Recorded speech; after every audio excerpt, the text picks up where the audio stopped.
let's get one of the big ones. Well, let's start with the debt, because Tom Wilkinson was on the programme last week pointing out that it was Kirsten Dunst. So the debt is a solid, if somewhat unremarkable drama with an A-list cast that's really sort of boosted. It's got Tom Wilkinson, Helen, Mirren, Kieran Hines, based on a 2007 Israeli movie, which I confess I haven't seen. So the idea, the central, and you've seen it as well, so correct me if I'm, because the plot's slightly complex, split time frame.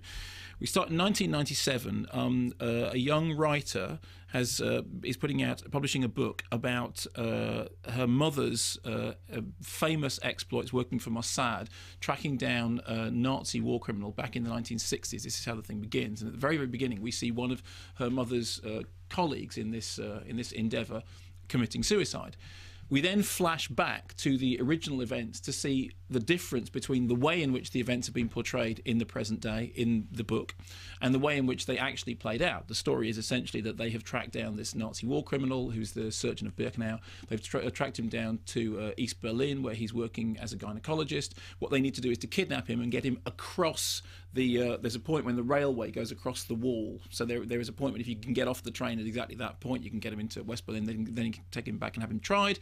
Of course, the mission doesn't go quite as planned, and they end up holed up, having to look after the Nazi war criminal, who they now have manacled to the radiator in their flat. Is a clip.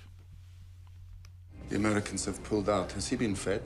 Oh, God. Did you feed him? You just need to get him to the airbase. There must be some way. I'm talking to her.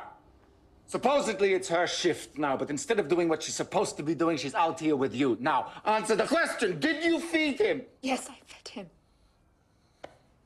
There's no plan. There's no plan. The police are everywhere. They're searching houses. We killed the man, and now the Americans want to pull out. They won't have anything to do with us. They're backing away from it as quickly as they can. No, they can't leave us. Yes, they can. Now we're on our own. No. We followed. Could you have been? Stefan? Stefan. Stefan? If it's them, he dies. Move! So, on the good stuff first. I mean, it's a well-made, sort of old-fashioned kind of film. I think the thriller elements work rather well. It has this broken back time structure, and I must say I think that the earlier part works better. I think the part set in the 1960s actually works rather better than the part set in the 1990s. And the part set in the 1960s when they're doing the mission actually reminded me, in a perfectly good way, of all those things like Marathon Man and Boys from Brazil. You know, those kind of the classic 1970s Nazi hunter movies, in which they're done as thrillers. They're done in sort of solid ways. A very, very strong performance by Jesper Christensen, who's terrific as the character who's escaped and is now being brought back to justice. Jessica Chastain is very, very good as the young Helen Mirren. And there are a couple of sequences, particularly the sequence in which they're trying to escape with him on the train and get him out, you know, across the wall, I thought worked very well. I think that the stuff set in the 1990s works less well, although it's not that it's not solidly done. I mean, the director is John Madden, who directed, you know, things like Shakespeare in Love. The script is written by Matthew Vaughn and Jane Goldsmith, obviously, who did Kick-Ass, and I think Peter Straughn's credited as well, who I think is connected with Tinker Tailor Soldier Spy. So I mean, these are people who know their, you know, who know how to do their job, and it's solidly constructed. I think the problem is that the stuff from the 1990s slightly stretches credibility. I mean, what happens is the plot then picks up again, and Helen Mirren's character takes it because there's a revelation about a hidden secret that is now going to sort of break out. And I found that stuff worked less well. But there is, in the middle of it, buried within it, a sort of, you know, a solid, old-fashioned kind of thriller. I mean, I think it's nothing other than solid. I think it is, in the end, ultimately unremarkable. It has sat on a shelf for a little while as well, because when Tom Wilkinson came in to talk about it, he said that it's been around for a little bit, hasn't it? Yeah, it's been around for a couple of years, because Sam Worthington, who's... Oh, yes, of course. Who's in it as one of the Mossad agents in the 60s sequence, is pre-Avatar. Yeah, Sam Worthington. So that's how long it's been hanging around. But Sam Worthington, I thought, was really good. Yeah, I mean, I thought, you know, I think it's a more rounded performance than we've seen before. I think as I said, screenplay Matthew Vaughn, Jane Goldman, and then Peter Straughan, who I think is credited on Tinker Tailor. It's well written.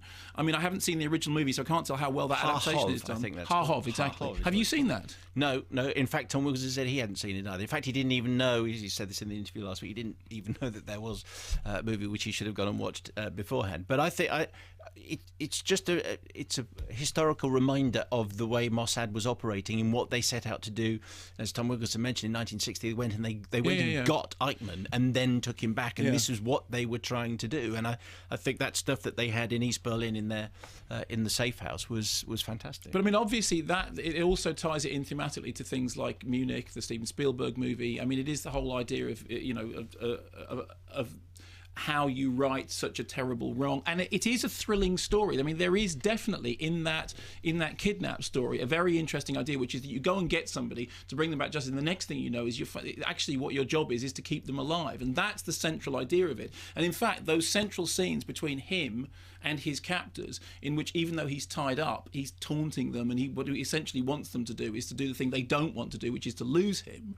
Those are done rather well. I found the wraparound worked less well. That's not to say that it doesn't work at all, but because the 1960s stuff is done better, it sort of somehow pales by comparison, despite the fact that actually all the really big names, Tom Wilkinson, Helen, Mirren, Kieran Hines, are all in the wraparound stuff.